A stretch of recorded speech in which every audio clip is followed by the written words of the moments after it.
বিয়ের দিন বউকে আমাদের বাড়িতে আনার পর আমরা সবাই চলে গিয়েছিলাম একটু মার্কেট করার জন্য। আর মার্কেট থেকে আসার পর আমাদের প্রচুর ক্ষুধা লেগেছে, তো এখানে মুড়ি বানানি খাচ্ছিলাম। আমার ফুফু আমাদের সবাইকে মুড়ি বানিয়ে দিয়েছিল পেঁয়াজ ও আলুর চপ আর বুট মাখা দিয়ে। সাথে কিন্তু আমাদের নতুন বউ ছিল, ওকে একটা শাড়ি পরে দিয়েছিলাম আর ওর গায়ে একটা শাল দিয়েছিলাম, যেহেতু অনেক শীত শীত লাগতেছিল। আর এখানে তো তড়িঘড়ি এসে আমরা খুব তাড়াতাড়ি বাসর ঘরটা সাজিয়েছিলাম সবাই মিলে। আমি, আমার চাচাতো বোন, ফুফাতো বোন, আমরা তিনজন মিলে বাসর ঘরটা সাজিয়ে মার্কেটে গিয়েছিলাম। তো ওখানে আমাদের প্রচুর সময় লেগেছিল। আর ওখান থেকে আসার পর তো অনেক শীত আর অনেক রাতও হয়ে গিয়েছিল। বিশ্বাস করবেন কিনা জানি না, 2 ঘন্টার ভিতরে আমরা এই বাসর ঘরটা সাজিয়েছি। আর হ্যাঁ, অবশ্যই কিন্তু বাসর ঘরের মানও আমরা সবাই মিলে নিয়েছি। এই ভিডিওটা হচ্ছে পরের দিন সকালবেলা। এখানে তো রান্নাবান্নার কাজ শুরু হয়ে গেছে, কাল রাত থেকে শুরু হয়ে গিয়েছিল। কালকে রাত্রে তো মুরগি, চিংড়ি মাছ এগুলো সবকিছু ভেজে রেখেছে। রাতের বেলায় তো বাসর ঘর সাজানোর পর আমাদের অনেক কাজ করতে হয়েছিল, কারণ মুরগি আনার পর তো মুরগির চামড়া গিলাগুলো আমরা এগুলো বেছেছিলাম আমরা ফুফুরা অনেকেই মিলে। আর যেহেতু সকালবেলায় খিচুড়ি রান্না করা হবে, তাই রাতের বেলা এগুলো আমাদের তাড়াতাড়ি করে বাছতে হয়েছে। মুরগির আড্ডি উড্ডি দিয়ে খিচুড়ি রান্না করছে সকালবেলা, আর আমরা সবাই মিলে খেয়েছি। আর ওই দিনের মতো শুধু আমরাই একা খাইনি, সবাইকেও দিয়েছি পুরো বাড়িতে। আমাদের এখানে তো এরকমই, আমরা যে কোনো বিয়ের অনুষ্ঠানে বা যে কোনো অনুষ্ঠান বলেন সবাই মিলেমিশে খায়, আর প্রত্যেক ঘরে ঘরে দেওয়া হয়।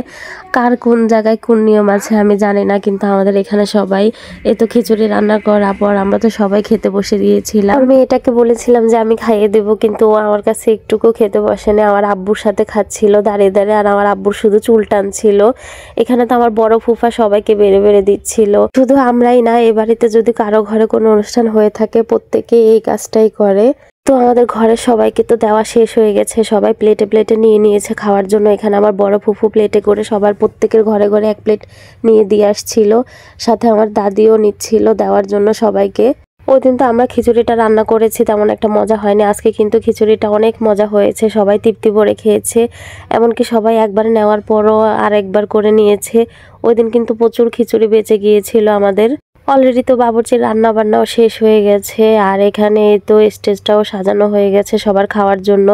এখানে এসে দেখি আমার ফুফাতো বোন, চাচাতো বোন, এমনকি ফুফাতো ভাইরা সবাই মিলে কেঁপে কেঁপে খেলছিল। তো ওদের একটু ভিডিও নিচ্ছিলাম আমি। ওরা এত দুষ্টামি করছিল, ওরা দুষ্টামি করতে গিয়ে তো গ্লাসে পানি ছিল আমার ফুফাতো ভাইয়ের গায়ে, পানিটাই মেরে দেয় আর ও পুরো ভিজে ওর গায়ের গেঞ্জিটাই খুলে ফেলে।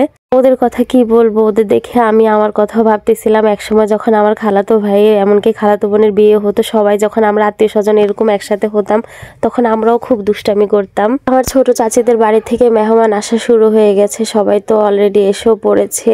আর এখানে খাওয়া দাওয়ার আয়োজনও সবকিছু রেডি করে নিয়েছে বাবুর্চিরা সবাই মিলে। আমি তো এক ফাঁকে চলে গিয়েছিলাম আমার ছেলে মেয়েকে রেডি করানোর জন্য, আর এই ফাঁকে এসে দেখি যে খাওয়া শুরু হয়ে গেছে। এই ভিডিও ফুটেজটা আমার ফুফাতো ভাই নিয়েছিল আমার জন্য। ওকে বলে গিয়েছিলাম যে যখন পুরুষরা খেতে বসবে তখন তো ওদের একটা ভিডিও নিয়ে দেওয়ার জন্য আমাকে। তো এটা গ্রাম দেশ, তো সব জায়গাতে সব ভিডিও করা সম্ভব না, তাই আমি পারিনি ভিডিওটা নিতে। আমার ফুফাতো ভাইকে বলে গিয়েছিলাম, তো আমার জন্য ভিডিও নিয়ে নিয়েছে। আর আমি ওই ফাঁকে ছেলে মেয়েদেরকে রেডি করে এখানে চলে এসেছিলাম আমার চাচিকে রেডি করানোর জন্য। আমার চাচিকেও আমি রেডি করে দিয়েছি, শাড়িটাও পরে দিয়েছি সুন্দর করে। আমার চাচিকে কিন্তু মাশাআল্লাহ অনেক সুন্দর লাগছে। আপনারা সবাই আমার চাচি আর আমার কাকার জন্য অনেক দোয়া করবেন, যাতে ওরা জীবনে অনেক সুখী হতে পারে। পুরুষদের খাওয়া হয়ে গেলে মহিলাদেরকে খাওয়ানোর জন্য ডাকছিল। আমি, আমার ফুফাতো বোন আর আমার ছোট চাচি মিলে খেতে বসে পড়েছি। খাওয়া তো সম্পূর্ণ শেষও হয়ে গিয়েছে, আর ভিডিও করতে আমি ভুলে গিয়েছি। পরবর্তীতে খাওয়া শেষে হালকা একটু ভিডিও আমি নিয়ে নিয়েছি। আমি, আমার ছেলে মেয়ে আর আমার ছোট ভাইয়ের বউ, আমার ছোট চাচি আর আমার ফুফাতো বোন, চাচাতো বোনরা মিলে আমরা সবাই এক টেবিলে বসেছিলাম, আর আমার আম্মু, আমার ফুফুরা মিলে আরেক টেবিলে বসেছিল। খাওয়া দাওয়া হয়ে গেছে, সবাই একটু রেস্টও নিয়ে নিয়েছে। এখন বউ চলে যাবে তার বাপের বাড়িতে। তো যাওয়ার আগে এখানে সবাইকে সালাম করার পর্ব চলছিল, আমি এ ফাঁকে একটু ভিডিও করে নিয়েছি। পর্যায়ে তো আমার দাদি অনেক কান্না করছিল, আর এখানে মেয়ের বাবা আমার দাদির হাতে তুলে দিচ্ছিল আমার চাচিকে। দৃশ্যটা দেখতে খুবই ভালো লাগে।